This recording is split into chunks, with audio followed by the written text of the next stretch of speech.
will you be my friend?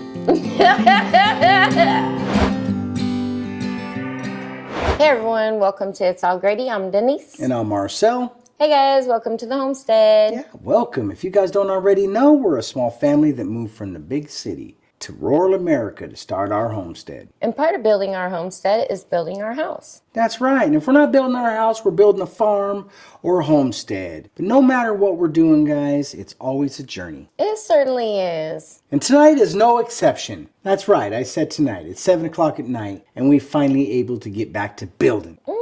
Yeah, crazy days. If you guys don't already know, in our last video, we sanded the first coat of drywall. Yeah, we did our first pull and sanded that down. So today, we're getting ready to pull our second coat. And I'm excited to do that, guys, because I just know that the nightmare that comes from drywall are these few phases right here where you could either turn your drywall into a nightmare or you can turn it into a super awesome experience if I haven't forgotten how to do it. Yeah? This is only going to be my first time in like over 3 years that I've done a second coat. Right? You feel me? Yeah. So what I have here tonight is a 9-inch blade. I have another blade. It's a step up. It's a 12-inch blade. And typically, guys, on these seams, they're like 2 foot. You do like a 2-foot span to spread those ugly laps out. Well, we have a valley joint. We don't have any butt joint, right? So we're going to try not to have to do that much. And I might save just a little bit of mud, and we can just go around this whole thing one more time. Yeah? And what we're hoping for is at the bare minimum, with the mud that I have left, I'll be able to pull a third coat in this room, and we might be able to prime and paint and get moved in there, because this portion of the sanding, guys, when you sand the second coat, there is no being very clean about, because it's all sanding. Yeah, unless you're a pro. I'm not that guy. I'm just someone that knows how to do it a little bit. Yeah, all right. I think it's 7 o'clock at night, and I've got 1 1/4 boxes of mud left. Chances are I could get all the way through here and have enough to still do that. I don't know. I might be. You never know what we're about to do. Yeah. We're not going to tell you the secret to these inside corners yet until we get to them. And then we're going to share that awesome trick with you guys. Right? A lot of people are probably going to know anyways. You can make a corner very difficult. I seen it. Guys, I had a little bit of the plastic bag uncovered from the mud. And there's chunk-a-lunk in there. And you don't want that in your mud. It's not worth it. It's not worth your sanity unless you want counseling or anything like that. Just take the chunk-a-lunkas out. You know what I mean? And then we'll just go, oh yeah. Because I'm not messing with it. There wasn't much left in here anyways. I probably shouldn't have even messed with it.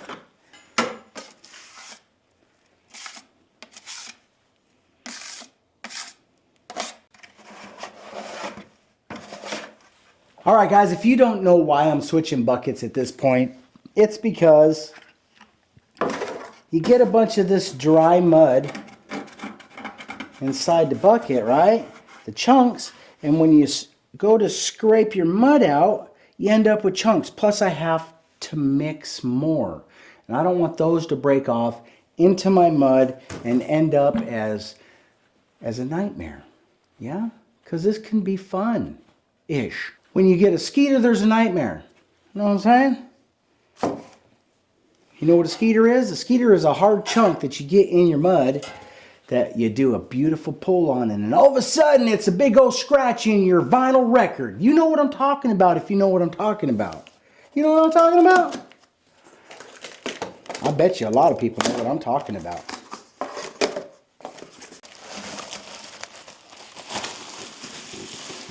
Oh yeah.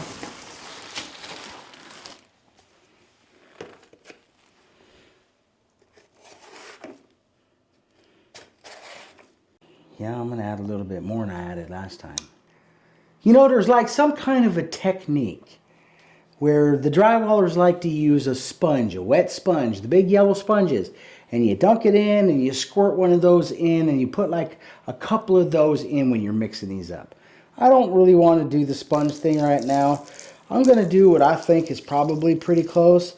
I don't want to add too much water, but I want to add more than I did last time, guys, because last time it was just still a little bit thick. And I think it's because it's cold. I'm also going to switch up the paddle this time, guys. I'm going to use my other paddle because I think I'll make less of a mess.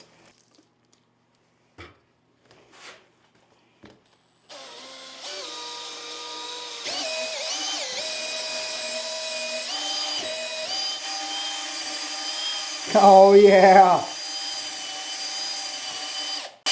I think it's like a pancake consistency, yeah? Mm-hmm.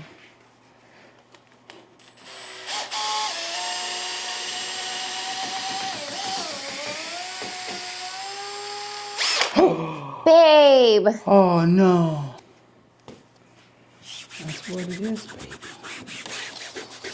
I'm so mad at me right now.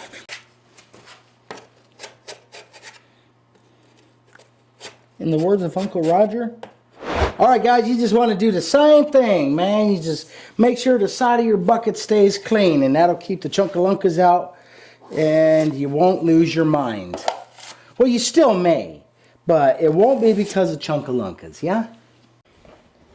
We woke up this morning and it was freezing cold in here. So our main focus right now is to get these 2 bedrooms finished up so we can get moved in them. And then maybe be a little bit warmer within the smaller area. Because out here in the big area where we have the bed, it just doesn't keep very much heat. We was looking for some things this morning. You can tell them what it is, they all know. We was looking at insulation this morning, and oh my gosh, you guys, what a nightmare that turned out to be. I was looking for it, and we found it in Harrison, Arkansas, but they won't deliver it over this way. So we can't get the savings on that unless we drive all the way out there, which we don't have time for right now. So that is on the back burner. And then, what else? Oh, the wood stove. And every time I got a response, it was a no-go. So It was a no-go. Why is it a no-go, baby cakes? It's because we're not trying to spend our construction budget. We're trying to utilize some of the things that we have here on the homestead to trade and barter. Yeah? That's the homestead way. we are trying to barter for a wood stove right now, Yeah. and it's not panning out so well. No, but we waiting. We just waiting We'll for find the one. right one, yeah? All right, let's get ready. What do you want to do? What do you want to do about it? Let's get this mud on the walls, you guys. I'm excited about picking out colors. Marcel brought that up to me. So I've been trying to think of what colors to put in here. Do you guys got any suggestions? As long as they're gray. Drop it in the comment section below. If you got great suggestions like me, then you'll say gray. All right then. How do you like me now? I am going to hit all my screw holes again real fast, guys. Remember that a drywall knife, I'm not positive because I'm not a professional, but I think there's a direction. And if you put the name to the wall, I believe that it has the camber that you need to be able to run a very nice pull over top of these seams. You know what that sounds like? Sounds like midnight drywallers, baby.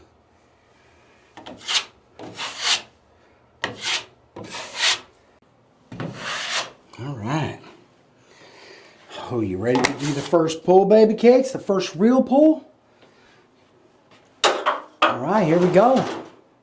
Hey guys, let me steal you away just for a few moments so I can talk to you about something that we have become very passionate about here on It's All Grady. Ba-da-ba-ba-da-boo! I got the power! Whoop whoop! Okay guys, so today we're going to dive into 2 incredible powerhouses.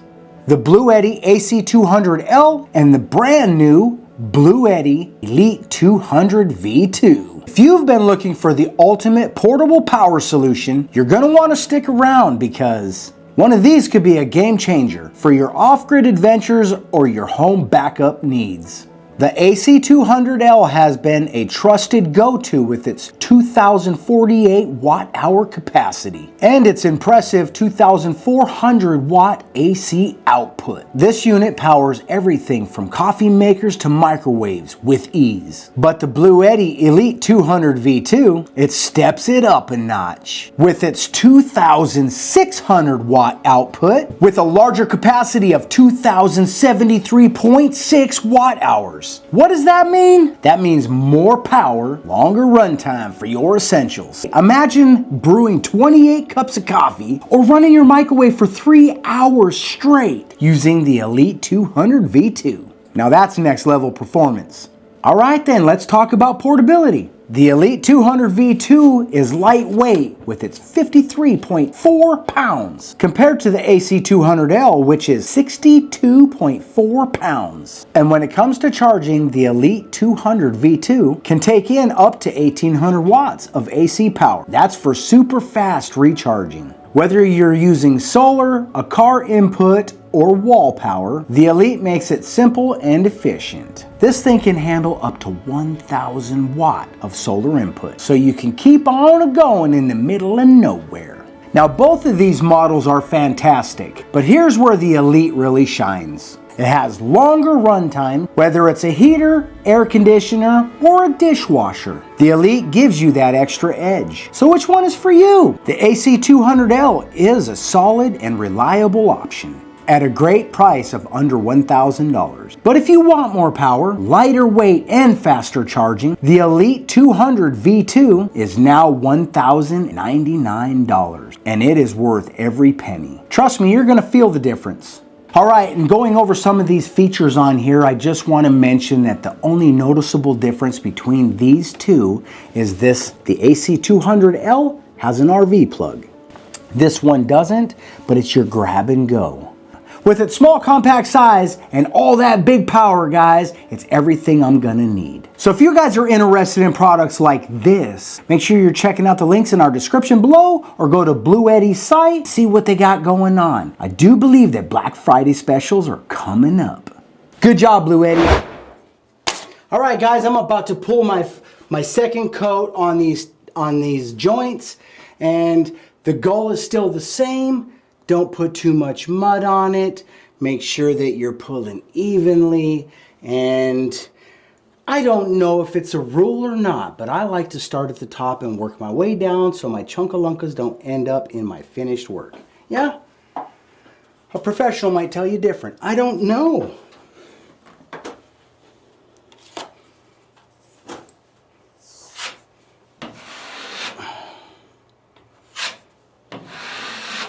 All right. Another little trick I learned, guys, is you want to try to get the mud on your knife evenly. Don't have a big flop on one side and a thin flop on the other, because it won't pull evenly.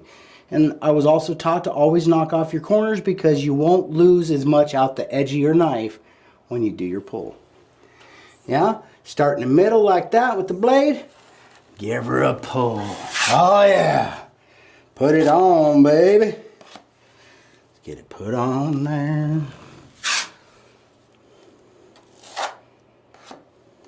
Yeah, see, even, guys. Even piles. Come to the other side. Hit it again. What?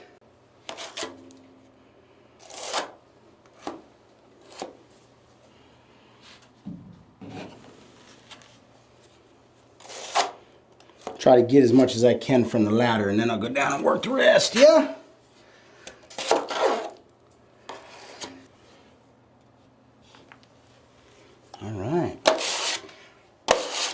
Alright guys, as long as you keep your blade the same direction, you're trying to only push on the outside of the blade. You want to scrape that thin, right? And you want to leave this not much thicker than what you did last time, because you're already almost to the dimension that you need to be nice and flush. Really all you're looking for is just like that. You ain't trying to pull everything off. Oh, fine. Bam. Hit that down in the middle. Oh yeah. That's what I'm talking about right there.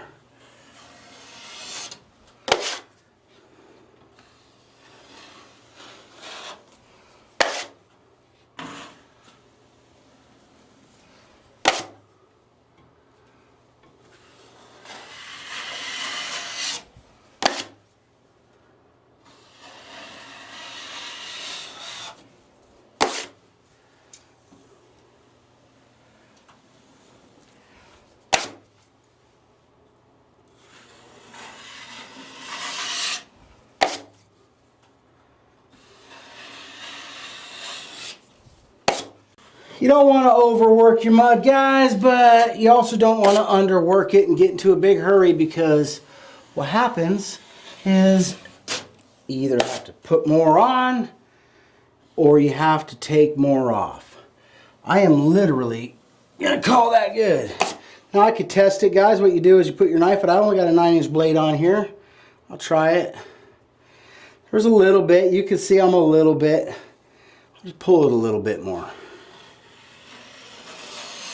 What you're looking for is barely touching, which is where I'm at anyways. That leaves just the most minimal amount to sand off. Look at that. Oh yeah. Smooth. Don't overwork it, guys. Okay. Same thing, guys.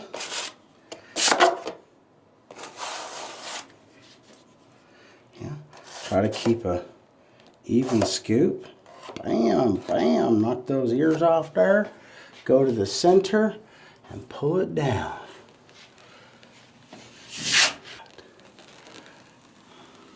There we go.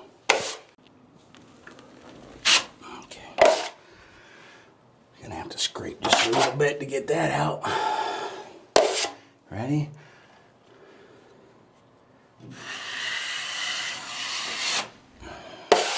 That's right. Oh yeah, listen to that. It's like, oh yeah.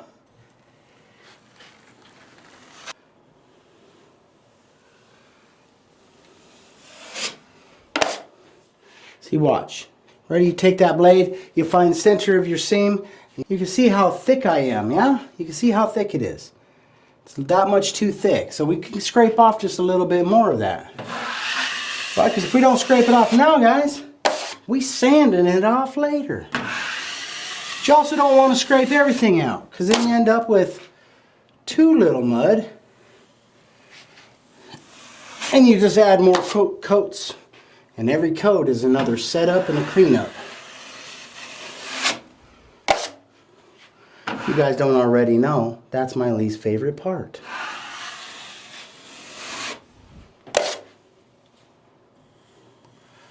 Oh yeah. Look at that. Bam! That's what I'm talking about. It'd be barely just a little sand-a-landa right there. But I'll still have more pulls. Like I got some missing right there. That's okay. That's okay.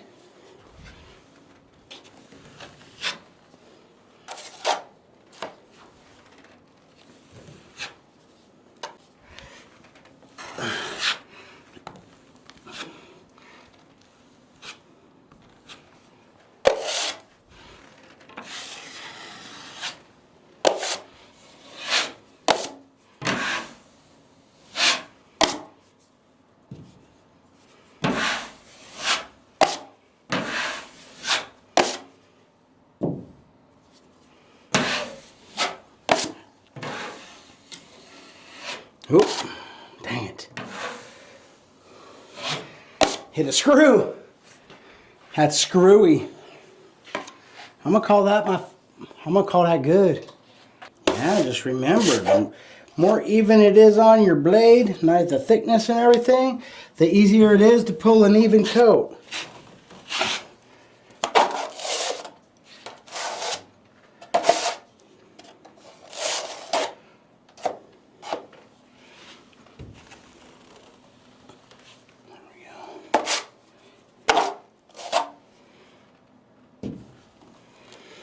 In the end, it's still just mud.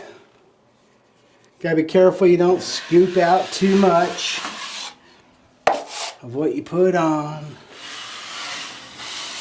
Defeats the purpose of putting it on. But you don't want to put too much on, because everything you put on, you gotta take back off if it's too much. Remember, you just push a little heavier on the outside of the blade every time. Not too much. Just scrape it. Because you're trying to make this go all the way across, nice and smooth. Just like that. Oh, yeah.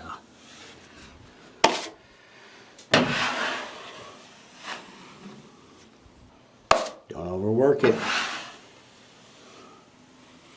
Like that. I'm starting to get the whoopty-doopties.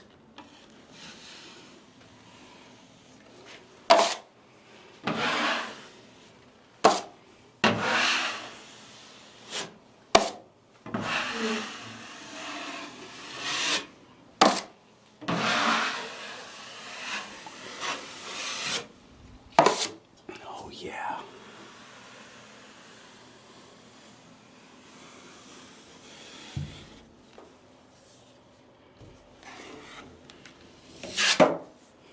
Just like a pretty girl, man. They don't get in a big hurry in the morning and just scrub that makeup all over the place. They take their time, do a good job, spackle that stuff on there and look real good. Yeah? Maybe spackle's not the word. For someone. You know what I'm saying? The moral of the story is, this is our house. We don't need to get in a big hurry. Do a good job.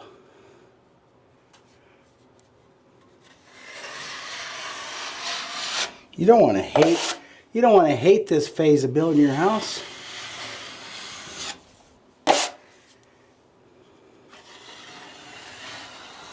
You could save all that for bills. You know what I mean? You could hate on bills instead.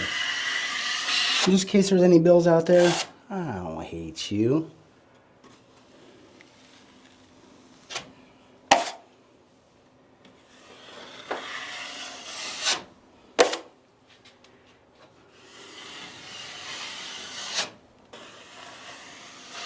Don't overwork it.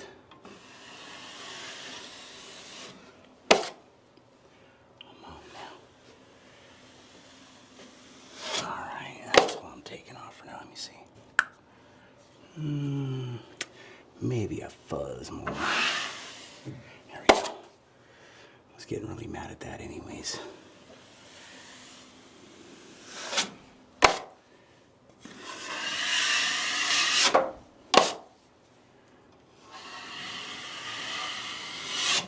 Oh yeah.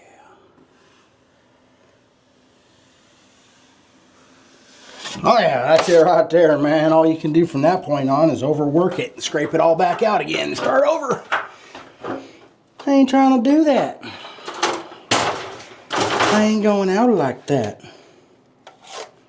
Get all your mud back to the center of your pan.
That's a skeeter.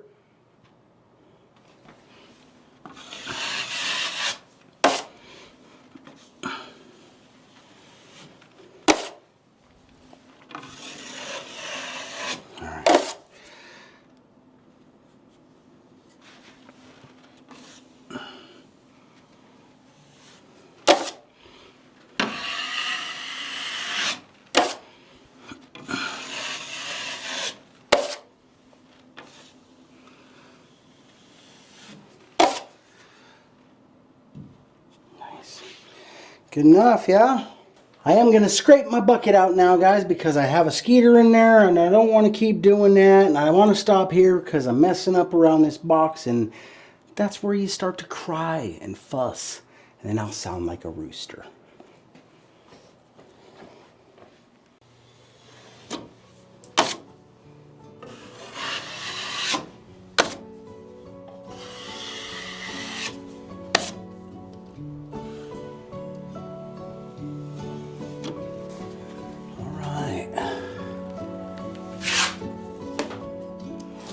Try to get it all done in one pull, man. It's just a nightmare. You ever watch Freddy? It's kind of like that, except for without... Wait, there is a lot of knives involved.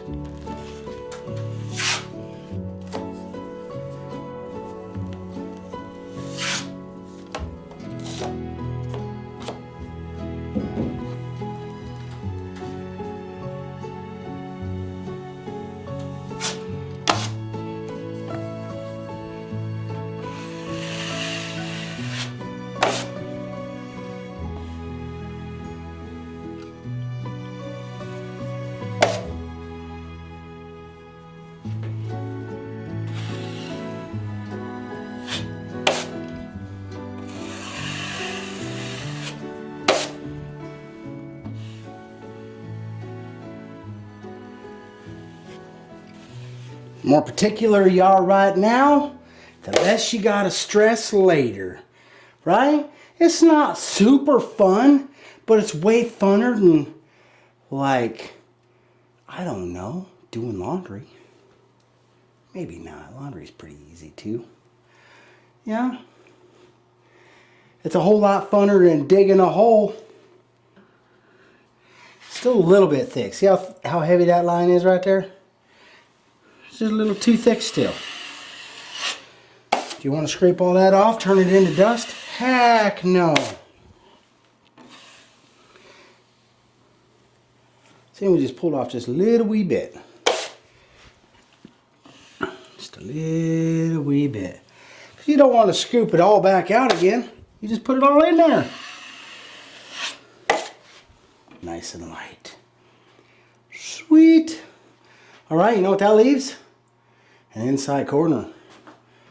Well, it feels good to get our goal for today accomplished because we wanted to get these 2 rooms mudded.